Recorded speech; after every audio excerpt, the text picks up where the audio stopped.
Good evening, Aggie fans, and welcome back to another episode of our Aggie Pridecast. I am your host, Brian Holloway. Super excited about being back here live with you guys because we're going to talk a little volleyball today. We have our head coach with us, Mr. Hal Clifton, and we have the freshman sensation. Her name is Tyne Ross, the three-time CAA Rookie of the Week.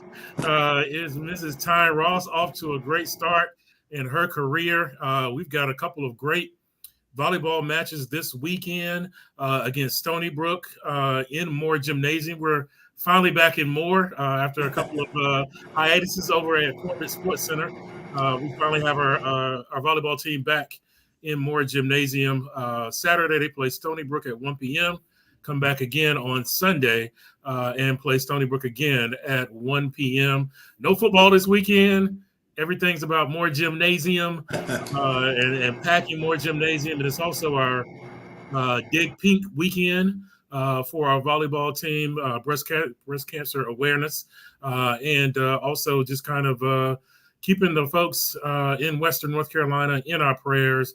Those places have been hit and damaged so hard. And I think Coach is a alumnus of Appalachian State. And so certainly he knows that area very well, and just such devastation up there. So keeping them in our prayers and trying to help them out over the weekend as well. So without further ado, we're going to jump right into this. And Coach has got off to a great start this season, 3-3 in the conference, and then man, it looks like a logjam right there. 4 or 5 teams at 5-1 right now. How you see the landscape of the CAA as you guys head into the weekend? Yeah, man, the conference is so competitive, but this year there's a lot of parity. Delaware and Towson are still the teams to beat, and so we got Towson out of our way this past weekend. Played really well on Saturday, struggled a bit on Friday, but from there, like you said, it's a log jam, and it's going to be crazy to finish out these next 6 weeks. And looking at the matchups of who plays who, it's going to come down to the wire towards the end of the season, and unfortunately that tie-breaking procedure is going to come into play again this year as it did last year. And we talked today about let's not let anyone dictate our future. Let's not let a tie break dictate whether or not we make it back to Baltimore. So our focus is clearly to get ourselves in a position where we're not worried about a tie-breaking situation. And with our schedule, with our home matches left, we certainly feel like we've got a great opportunity to take advantage of that. No question about that. Tyne, how excited are you about going into the weekend? And give me your assessment of CAA play 6 matches in. Well, first off, I'm very, very excited for the matches that we play this weekend. I think we've prepared really well during practice this week, and I'm just ready to get back into a strong mindset, and I'm ready for the weekend. And also CAA play, like Coach Hal said, is very, very competitive, and it's a really good environment. So I say that we are holding our own to a degree, and I'm just excited to continue playing all the teams in the CAA. No question about it. And you got off to such a great start on the collegiate level. Talk about it, what it was like going into that first match for you. Was there nervousness because it didn't look like you had 15 kills off the gate? So it looked like you were a master from the beginning. But was there a little nervousness for Miss Ross? Of course, there was a little nervousness because that was my first match, and also it was against Central, so it hold a lot of weight. That's a big rivalry. And, I just realized that, my teammates got me, and my upperclassmen, they're very, very encouraging. So I know when I have them and I have their support that I was able to showcase my skills and carry on into the weekend. No question about it. We're here with our head volleyball coach, Hal Clifton, and his freshman outside hitter, Tyne Ross. And Tyne, when Hal got here, you might have been in diapers, I think. He's our longest tenured head volleyball coach, Carolina A&T. Yeah. So I kind of want to take him back a little bit to those beginning days. Talk about, now that you kind of have a chance to look back on this in retrospect, talk about those early days and where you see the program now as you kind of have been able to kind of guide us from that beginning to a conference championship to two different conferences. Talk about that a little bit, your journey. Yeah, it's been a lot of change over the 14 years. Very exciting, very challenging, very stressful.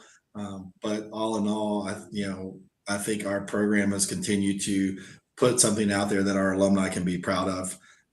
Starting in the early days, first season was 6 players, and we forfeited a match because Chelsea got a concussion. But it's always been a competitive group, and it's been more about the program for each class that comes in of leaving it in a better place than when they found it. And so over the years, we've been able to keep building up our building, and the foundation was laid with a good group. And we finally got to the top of the MEAC. We win a conference championship.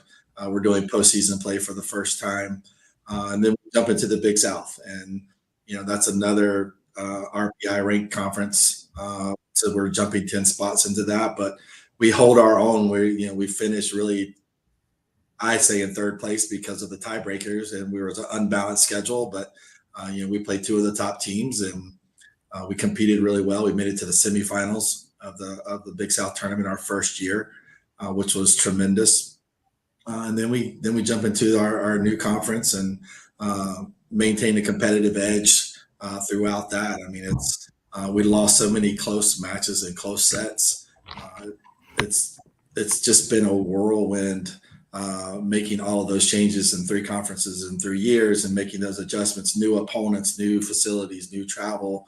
But our girls handled it really well. I mean, we talk about adversity all the time, and life's going to continue to throw curveballs at you, and it's just how you respond is in your control.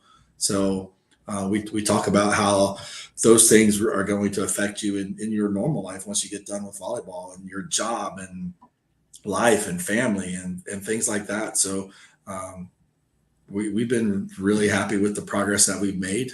We're still continuing to grow, and our goal is to win conference championships and be on the top of the conference every year. And that doesn't change no matter where we're at.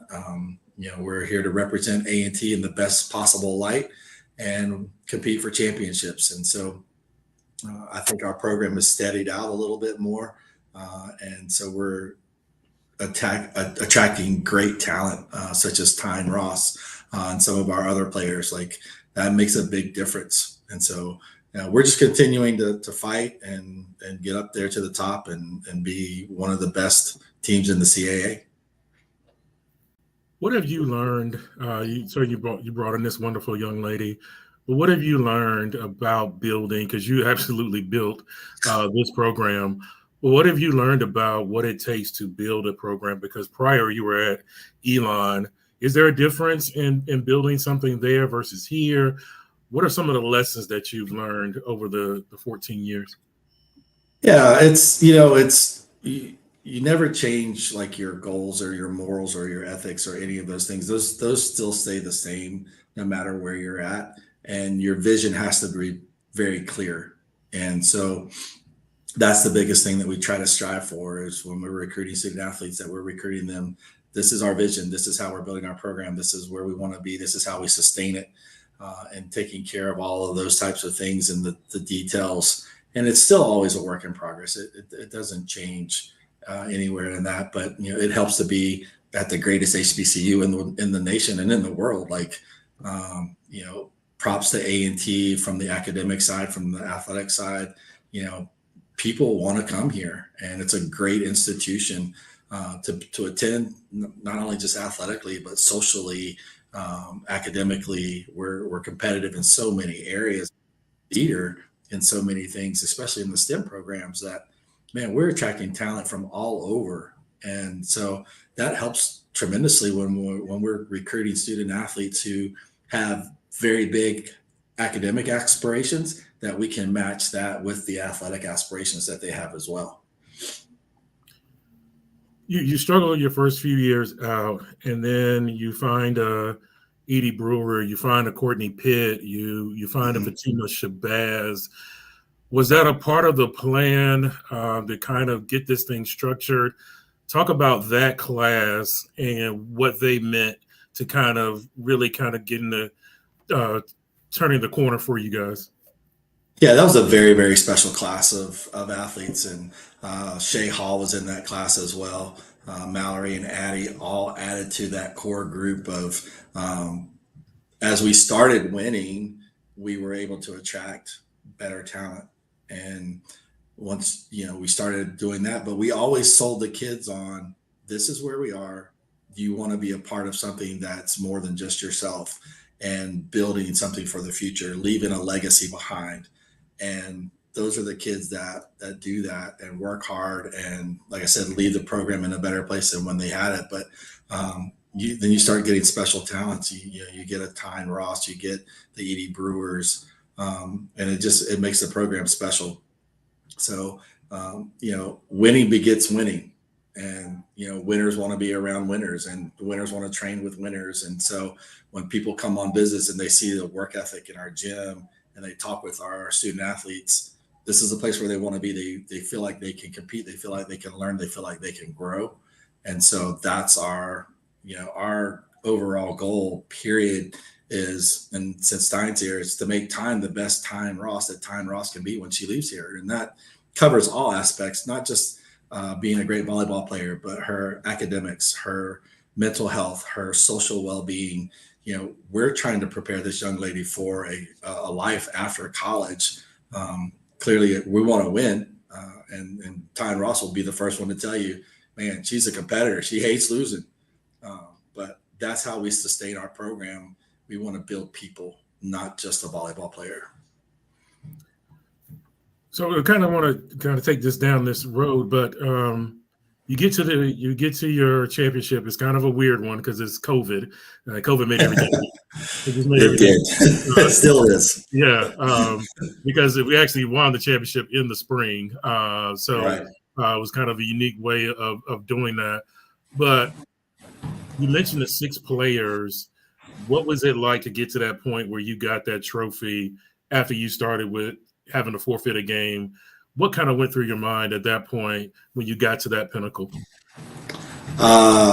The view from the top of the mountain was beautiful. It was just at the end of the championship game, I was just sitting on the bench like, man, this is amazing. Like, for these young athletes and the experiences that they had, and just being able to celebrate their successes was incredible. And coming from where we were and getting to the pinnacle of a conference championship, it was beautiful. It was just absolutely a pinnacle part of my career.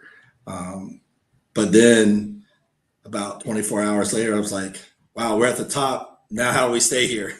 Right. So you enjoy it for about 24 hours, and then you go, okay, now we're at the top. There's, people are going to be coming after us. There's no hiding. There's no, easy matches. People are going to bring their A game every time. So now how do we sustain that? How do we continue to be that team? And so now we're kind of back in that phase of, okay, now we're going to climb, the CAA conference, and how do we do that?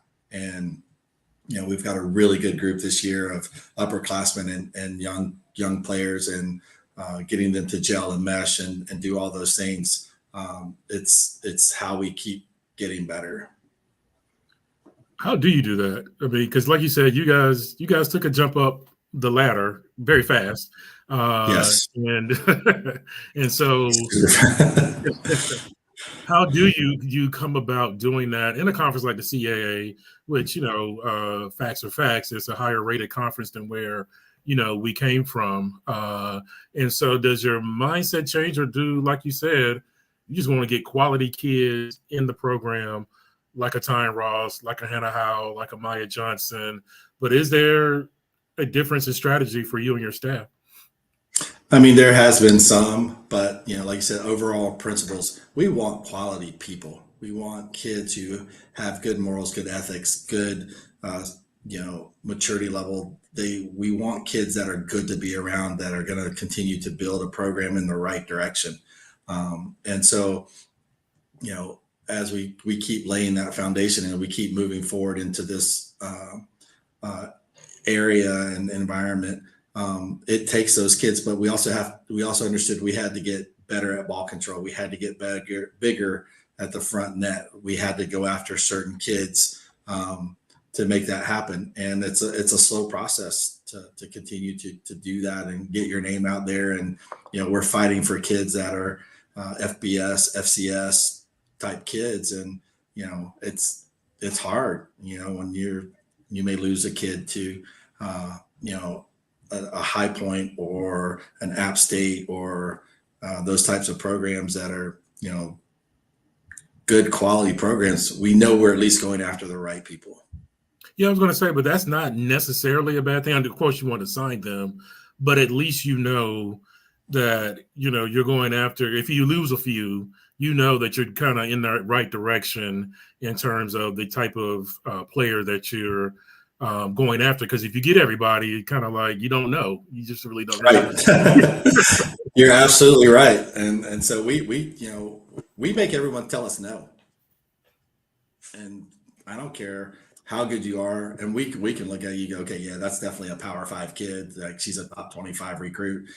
She's going to play on a top 50 team in the US, but she's going to tell us no. So, but, again, we get lucky, and, we have someone like Ty and Ross who just falls in love with our university and who has the talent to be at that level. But Ty did tell you that where her dad went to school, so that first weekend was pretty special for her. But, you get players like that help put our name on the map in different areas, and that helps build that success. No question about it. The family feud, that's what I call it. Central A&T. There's just always a brother in Central and a sister with A&T. In a lot of North Carolina homes. So that's definitely not unusual. In that regard. That's what makes the rivalry so special. It really does. It really does, and it keeps the fuel going, and it keeps the fuel going. Yeah. And it makes it unique. I don't think there's a rivalry like that where there's so many divided households. And so that makes it fun, and that makes it unique, and it's just a great rivalry. No question about it. We're here with head coach Hal Clifton of our volleyball program, our longest tenured coach in the history of the program, and we also have his freshman here, Ty Ross, 3-time CAA Rookie of the Week. We're going to get to her in a little bit. She got off to a pretty hot start. Still leads the CAA in kills per set, so she is certainly making herself known. We have Stephens Lee Aggie. I don't know if that's like a computer name or if that's like your name, but she wants to know what your recruiting philosophy strategy is. Will you go to Texas more? I don't know what that's about, but how can the alumni help you in your recruiting endeavors? Yeah, I mean, well, first of all, our alumni base is fantastic, and we love our Aggies, and we were just up in DC and hung out with them for a while, or in Maryland, and hung out with DC and Baltimore Aggies, which was fantastic. Our team got to spend some time with them. But yeah, our alumni, man, you guys are out and about and all over the US and all over the world. If you see kids that you think are our level and can compete, shoot us an email, and we try to leave no stone left unturned. We do love Texas. Texas is a hotbed for volleyball, as is California, Florida, and Ohio. All have been good to us. You talk about Edie and Fatima and Mackenzie Richards and all those kids from Ohio, and now you look at Michaela Sampson and Anahi from Texas, and we had Addie and Mallory from Florida. We go all over. And internationally now we have a few players on our team.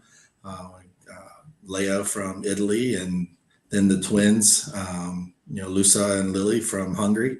But yeah, we're out there just trying to find the best fit for our program that's going to help us compete for a conference championship. No question about it. So we kind of get to this point, we talk championships and all these kind of things. And then there's a kind of a monkey wrench that's thrown into it, and it's called the transfer portal. And it's kind of, it's kind of crazy. It's a crazy thing. NIL kind of gets introduced into the whole equation, name, image, and likeness. And you guys got hit hard by the transfer portal and those type of things a year ago. As your staff walked into that situation, because I think you guys handled it beautifully, do you guys is it kind of baked into the cake now? Is it a part of the ingredients in terms of knowing that you might lose some kids and having to replenish on the spot? Yeah, no, it is definitely a different environment, and I take it personally when people transfer for no matter what the reason is, because I want to make sure that we provide a program and a haven that players want to be here for 4 years. And we may not have all the NIL money, but we do have people that love to support us, and it's working. It's a work in progress. Like, it's gonna happen. But at the end of the day, too, I told one group, being an Aggie ain't for everybody. So, if we're not for you, we're not for you. Thanks for your service. Thanks for your work. All the best. No hate. Still love you. But we're gonna find people who love being Aggies, and that's the route. So I don't like losing kids. If I do, I want to know why. Where can I change it? Where can I fix it? What can I do to make it better? Because I really want people to be here, but they got to want to be here, and they got to want to be a part of the process and understand that there are certain expectations that we have inside of that process to be an Aggie. So it's very special. And there's a lot required of you. So we expected that person to be able to handle all of those things that are thrown at them. And I always remind our team, there's a reason why your name is not on the back of your jersey when you play for me, because the name on the front is way more important than the name on the back. And so that's how I've always operated. We are here to represent our university in the best way possible and be competitive. It's not about me. It's not about my assistants. It's not about the players. It's about A&T volleyball, making sure our product is where we should be and our program is doing the right things. And, our graduation rate is amazing. It's off the hook. Our team GPA has been fantastic. And our girls are going out and graduating and getting jobs and, reaching back and letting us know how they're doing. So we must be doing something right. So hopefully, again, the landscape is definitely changing. The portal is definitely available. And if you want to go in the portal, best of luck to you. Wish you nothing but success. But we're going to go find someone who wants to be here and loves being an Aggie. No question about it. No hate, off the hook. How Clifton's picked up a little swag since being an A&T. Yeah. He's got a little swag. Do you have your Beyonce dance down now? Because I hear there's like 3 different Beyonce dances. Oh, yeah. Yeah. I can tell you about that. Of course. Yeah. I'm really bad at it, but I do try, and I don't have quite the moves. But the girls, man, Beyonce, if you're listening, our girls have a tribute to you. It's choreographed all by themselves, and it's a great team bonding experience. Like it's great. It's part of our culture. It's part of our tradition. It's part of who we are as a volleyball program. So it's funny because even in a match, like literally, if a DJ plays one of those songs, like it's over. It's over. Yeah, it's over. We're dancing. So Tom, we got a bunch of beehives on the A&T volleyball team. Is that what you're telling me? Absolutely. Yep. Oh, yeah. Emphatically. Okay, I got it. No question. Can we get Coach Clifton on film doing the dances, though? That's the question, Ross. I don't know if that can happen, but we can try. We can try to make it happen. We'll make it happen. That's our project. You and I. We're going to get him. Yeah. Check our Instagram page. We'll get it out. There we go. Yeah. At NCAT Volleyball, IG. We're going to put it on there. No question about it. Coach, along those lines, as we continue to, when, we got hit a little bit, like I said, but it didn't look like a rebuilding project. As you started to see some of the kids that you were bringing in, the Rosses, Pelosi, some of those, it started to look like not so much rebuilding as much as retooling, so to speak. What was that process like for you and your staff as you kind of said, okay, this is what we need to kind of replenish what we lost? Yeah, I mean, we got to work. We hit the ground running. We looked in the portal a little bit. Didn't really find what we thought fit us, and so we were able to go out, and we had already had a couple of kids on our radar that we knew that we had liked, but at the time we didn't have available spots on our roster, and so. Once they opened up, thankfully it was early enough that we were able to go back out and do some more recruiting, do some more networking, and bring in some of those players. It's always, you plan for the worst and hope for the best. And every year there's always a couple of people in the wings waiting, because you never know what happens. I mean, life throws curveballs at us all the time. And anything from a car wreck to a fall down the stairs, slip on ice. You don't know when your career could be done. And so we try to make sure that we have something on a backup plan, plan A, plan B, plan C, and then just try and hope that it all works. And, obviously our recruiting coordinator did a fantastic job in finding a lot of those kids, and we spent a lot of Earl's money going out recruiting. So we were all over the U.S. Then McKenzie came in and helped us with that process. So we were super excited with this group that we were able to bring in on sort of short notice. But it's a really good young core group that's meshing well with our upperclassmen, and kind of each helping each other fill the voids where we had lost some people. Shout out to Earl Hilton and his money. Shout out to A&T Roy listening to us. Thank you for chiming in here. Let's get into 2024. Got off to a great start, like Ty mentioned. Got 2 great wins over NCCU. Started the conference play 3-1. Ran into a very tough Townsend team, one of the perennial favorites in the CAA each and every year. And so just kind of tell me kind of how the season is going from your perspective, Coach, before I talk to Tyne about it. Yeah, no, I think the season's going pretty well. It's about where I thought we would be, or where I thought we should be. I'm still kind of fuming over the Furman loss. I felt like that was a match that we let get out of our hands and kind of slipped away a little bit. So I was a little disappointed in that. I felt like that was a match that we really had an opportunity to kind of step up and take another victory and during our preseason. The Northeastern match was tough.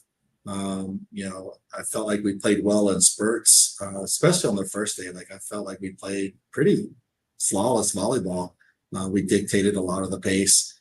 Second day, they made a couple adjustments. They had a couple of new players come back that, they performed well. They stepped up. We struggled a little bit more on day 2. So that's a match that, we were hoping to take. We knew Towson would be a battle. And, we had 2 injuries on day 2 that kind of happened last minute. So that kind of shook us up a little bit. But, day 2 against Towson shows me what level we can play at and where we can be. Now, our problem is we have to be able to sustain that all the time and keep that level of play up for an entire match. And mentally, that can be exhausting. But I felt like our response to day 2 from day 1 against Towson was very positive. Our girls fought back. We were extremely competitive, even in the third set. I mean, we had a lot of things that didn't go our way. They were on fire. They had some confidence, but our girls never stopped competing. So the response to the loss was what I was looking for. And so that gives me great hope in our team and what we can do as we continue to go through these next 6 weeks of conference play. If we can hang with those types of teams, and be able to sustain that level of play, we're going to be just fine. We're here with head coach Hal Clifton of the volleyball program, freshman outside here, Tyne Ross. 8-6 overall, 3-3 in the CAA. They are here this weekend. Moore Gymnasium. We're back in Moore. Stony Brook on Saturday, Stony Brook on Sunday. Both matches start at 1 p.m. That's easy to remember. Come on out. It's the breast cancer awareness game. Dig Pink is what they call it. And so we really, really need you out here. A lot of talented young ladies, fun to watch, including this young lady right here, Tyne Ross. Tyne, why did you want to become an Aggie? That had to be heartbreaking for Pops. Well, he was actually really, really happy with the decision, but I'd say that I wanted to become an Aggie because I felt a family atmosphere. And, when Coach Hal and Coach Blaine, when they toured me around campus and showed me what being an Aggie was about, I just knew I wanted to be a part of it. And I know the history of the school and the culture of everything around it, and the support that I got when I committed here just solidified my decision to come here and be an Aggie. So after that first match, you break some records. You got the best match ever for a freshman debut and all those kind of things. At that point, did you think this college thing is pretty easy? I wouldn't say too easy because I knew I had to work hard, and I'm never satisfied. I'm always one of those players that you do something good, you gotta keep it up and get better and keep improving. And I wanted to keep that mindset and stay humble and just continue to get better and try to impact my team as much as I can and just keep going on with that. You started out on a tear. I mean, no question about it. The 15, you're the 14, you're at 17, 19. You kind of got off onto a really, really great start. Got CAA Rookie of the Week 2 weeks in a row, skipped the week, got it again, those type of things. Talk about that start for you. Kind of what went through your mind as you were starting out, that hot as a collegiate volleyball player?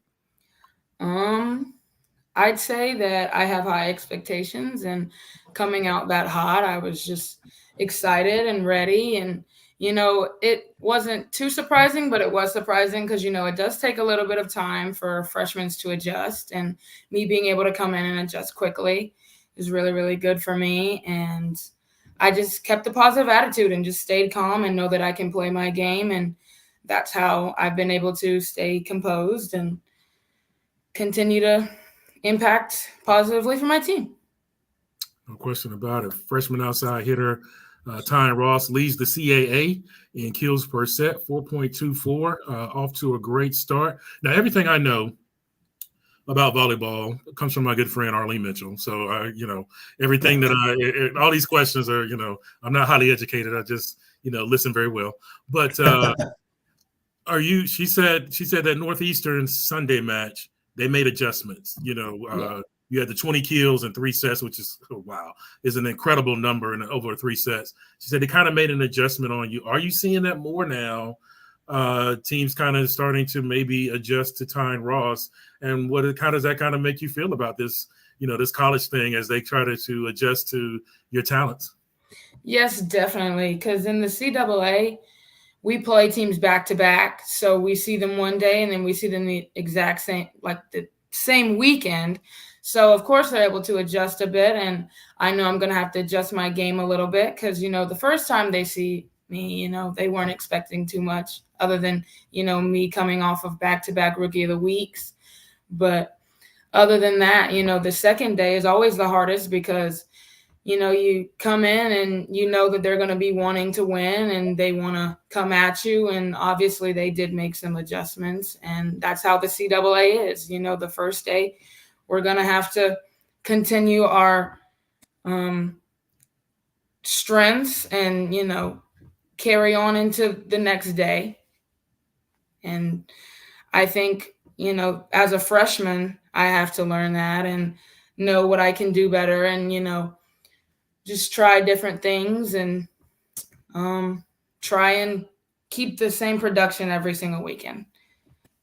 No question. You're good at this interview thing too. You're pretty, you're ready to go, man. You're tailor-made. I mean, really good. I want to ask both of you, what is that day? Because I love the back-to-backs because it is kind of fun to watch how teams adjust from one day to the next. It's kind of like watching the NBA Finals or something, or the World Series, as people start to adjust in those back-to-back moments. As a coach, what is that like for you? How from Friday to Saturday or Saturday to Sunday, however it goes, in terms of what you saw, and then how you're going to come back out that next afternoon? Yeah, I mean it's pretty stressful actually, but it's because you have a game plan, and then all of a sudden it's like, oh well, now we got to pivot or we got to do that, and we have to try and plan for as many possibilities as we can to see what happens. But that's kind of the fun part of the cat and mouse game of volleyball, and so we try to maybe start tying in a different rotation. We try to rotate people around. We try to flip outside hitters and where we're at, and try and make teams adjust to us. But we also know we have to make some adjustments. And like I said, Northeastern, they switched their outside hitters in the middle. And so that was a new group of players that we hadn't really seen before. So, we had to try to quickly adjust to slowing them down and figuring that out. And then also, you never know, did someone just have a bad day? And then, you go into the next day going, okay, well, we're serving this person. And now all of a sudden, they're passing, amazingly. And you're like, oh, well, where's the kid from yesterday? I want her back out there. And it's constantly trying to make those adjustments on either side. And Tyne Ross can't hide. I mean, she just can't hide anymore. I mean, there's no flying under the radar for her. It's very much like Anaya Saltel. But the thing about Tyne is after her first, player of the week, she's like, I still got to get better. I still got to work hard. She was proud, but she was so humble and understanding okay, she's going to be on people's radar. And so now she's really learning, okay, shot selection, shot decision, shot execution. How do I continue to score when people are doubling up on me or, trying to force me to do things I really don't want to do? So her mentality and her approach to the game just continues to make her that type of player. And she really is so humble. It's about the program. It's about how can I help win? And when she's off, she takes it personally. Once in a while, I have to tell her a dad joke just to get her to laugh a little bit. Time, it's okay. Come on, we're good. But she's just a competitor that way. But that's what makes her so special. No question about it. Dad jokes are funny because they're dad jokes. I know. I love them. They're meant to be corny, but that's why they're funny. Tom, what is that day of adjustment like for you as a player, as for you guys as players? What is that day in between matches like for you guys as you go out and play the same team that you played the day before? I'd say that we need to recover and take it seriously and, do what we need to do to get into that mindset because, we're on the high of just winning that match and we need to refocus and continue to do what we did the day before on the next match. And I'd say just watch film as well, watch what you did good the first time and then come back out the second time and see how you can adjust regardless of, how they adjust.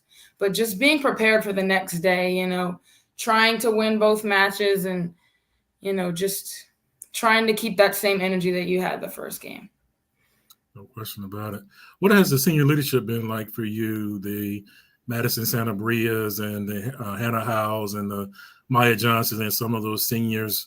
How have they helped you kind of adjust to life as a college, not only a college volleyball player, but just a college student in general?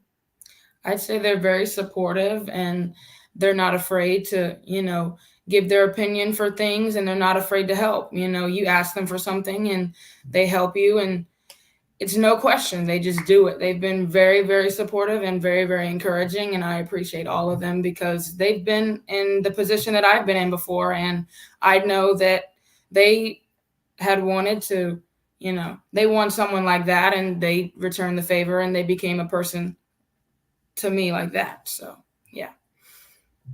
So my understanding is your mom is a pretty athletic as well. Is that right? Yeah. So it's in the blood, right? Yeah. So what made you fall in love with volleyball? Why volleyball? Why that sport? And when did you fall in love with the sport? Well, this is probably really, really funny, but my love for volleyball didn't really start from my mother because I didn't really know she played when I was a little baby. But I had this little purple ball, and I would always pass it up against the wall. And my mom was like, "Oh, wow, she's really, really good at this." So we started, getting me into rec leagues and playing for the school. And then that's when I really, really fell in love with volleyball. And, I took my training to the next level with travel and club. And that's when I really knew I wanted to play it. So as a parent, Tom, let me just tell you, give your mom the credit. Even if it's not her, just give her the credit. Well, I take that back. I don't want to say. I say how I started playing volleyball. She had no idea that I was gonna.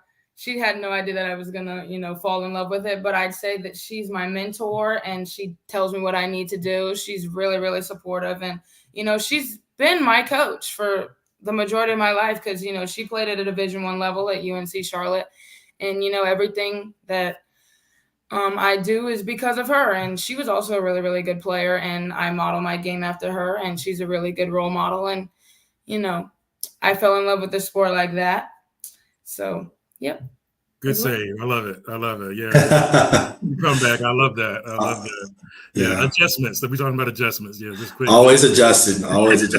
That's just how I started. That's how I started falling in love with volleyball. She just amplified it that much. No question about it. Freshman Aggie Ross with us here. Head coach Hal Clifton. Coach, what can we expect to see this weekend from Stony Brook? What do they bring to the table? Yeah, they're pretty well experienced. They got a few grad students on their roster that play and start. They're very athletic on the pins. They run a 5-1 most of the time, so they've got their setter going all the way around. Does a really nice job. All conference player. Delivers a really nice ball. So their left side, Callie Moore, does a tremendous job moving the ball around and has some pace on it, so she'll be getting a lot of their swings this weekend. So we'll be prepared for her, but they also have a well-balanced offensive attack. When you look at their middles, that they also do a nice undersized for the CAA, but they're effective. So they're definitely a team that will stress you defensively. Their right side has a wicked fast arm, so if she's one-on-one, she can put a ball away very easily. So our goal is to try and make them as one-dimensional as possible from the service line and try and serve aggressively and hopefully keep them as far out of system as we can. Otherwise, they're going to stress us defensively, and we're going to have to be able to dig some balls and then put the ball back in play in transition. So that's kind of what they bring to the table. Very calm, collected team. Like I said, with quite a bit of upperclassmen experience. Aggies volleyball will be here. More gymnasium, 1 p.m. on Saturday and Sunday. Will come out. It's very exciting action. And Ty, how hard have you ever measured how fast you hit it on a keel? Are we 80, 85? I don't know. No. Yeah, we should get maybe Coach Hall will lend us a radar gun. Yeah. Okay. They say men can hit up to about 90 miles per hour, which I think would scare me on the other end. That's the upper echelon of men, but she probably hits as hard as Naya does. So Ty's got a cannon. And some ups. She can get up there. For sure. No question about it. But we'll be rooting you guys on this weekend. Hopefully we can come away with 2 big wins. Certainly that logjam in the CAA is there. And so whenever you can control your own destiny, it's best to do that. And so we need everybody in the building. More gymnasium this weekend. Saturday, Dig Pink game. Devon Mickens, she said she's in. She said she's coming. Oh, good. Also, Brian, can I mention, you mentioned earlier our folks out in the western part of North Carolina who we're still praying for and the devastation that it does. I've lived it kind of firsthand. My father-in-law's house was flooded down in New Bern a number of years back, and now the water just does so much damage. And so we're praying for all of our folks back there. So Sunday, we are doing Hurricane Helene relief. So please bring cleaning supplies, water, non-perishable items, anything that you can bring that we can send to our people out in the western part of the state, and try and help them out as best we can from here. And just keep praying for those folks and getting their lives back together. It's bad, and so we just want to try and do our part as Aggies. Like you say, Aggies do, and so we're going to try and help them out. So please come out this weekend, support breast cancer awareness. I know probably everyone's been touched by cancer in some form or another, and so we want to support our women who survived that and continue to raise funds for cancer, and then support our hurricane victims and help them get back on their feet. No question about it. I mean, there are whole cities or towns that have been wiped out. They're not in existence anymore. Some of the smaller towns up that way. So certainly a lot of devastation, and Florida got hit last night, and so certainly a lot of need for help. And so really appreciate the volleyball program jumping in there and going forward. And that's no question about it. Shout out to Harold. He's listening to us as well. He says women's sports are carrying A&T. We'll take it. we'll take it. Just trying to do our part, man. Just trying to do our part. We're just trying to win. That's it. So if the ladies are doing their thing, God bless the ladies. No question about it. Ty Ross is definitely doing her thing. Come out and watch her. If you haven't seen her play, she's absolutely fantastic. A&T team, absolutely fantastic. Some great players, great talent on that team. Shout out to Coach Hal Clifton and his staff for doing such a great job and bringing this great talent in here. Not only great volleyball players, but also outstanding students. You look at Hannah Howell and some of the great things that she's done in the classroom. So no question about it. A&T volleyball is on the rise. So, like Ryan said, great young team listening to us here as well. We're going to sign off here. We know it might be dinner time for Coach Clifton and Tyne, so let them get away here. Tyne's got study hall. That's right. No, I finished all that. You got your study hall done. All right, good job. Good job. See, great students. We have great students here at North Carolina A&T State University. So again, 1:00 both days, Saturday, Sunday. More gymnasium. Be here, Aggie Pride, and we'll talk to you next week. Bye-bye. Thanks for having us. Bye. Thank you.